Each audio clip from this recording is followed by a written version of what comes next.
Welcome back. Now the national lead and new pushback against President Trump's executive order to advance major pipeline projects that he says will create more American jobs. One of his orders included a call to expedite land permit reviews for the Dakota Access Pipeline, which of course has protesters braving bitter cold and snow right now. Many are from the Standing Rock Sioux tribe, who say this pipeline is a disaster waiting to happen to their water and to their sacred land. CNN's Sarah Seidner is live at the protest site near Cannonball, North Dakota. And Sarah, you just spoke with some of these tribal leaders with Standing Rock. They say President Trump violated the law with his executive order. How so?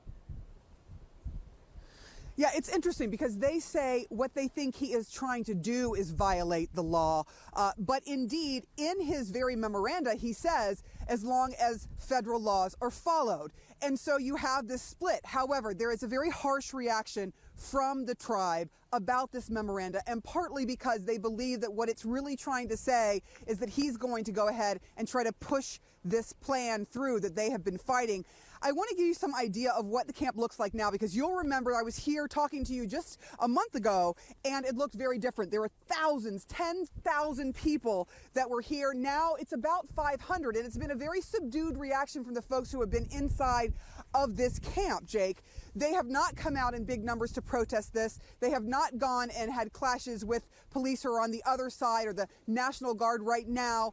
What they're doing is they are sitting there trying to figure out what to do next, and whether or not President Trump or anyone in his administration wants to hear their voices or will react to their voices. And we asked Dave Archambault, who is the chairman of the Standing Rock Sioux tribe himself, if he thinks that the president will take into account anything the protesters have been asking for or demanding.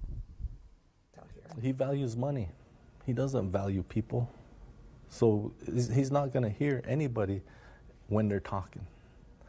But if you hear cha-ching, he's going to turn his head. It might mess his hair up, but he's going to turn his head. It's money that drives this man. And that's the scary thing for this nation. The end, they're talking about it being scary, and that is the theme of the day, that people are frightened about what's going to happen next, and they're not sure of their next move, but they do know one thing, Jake, they are going to fight. Jake? All right, Sarah Seidner, buckle up. We're going to come to you a lot of times over the next few weeks and months. Thanks so much.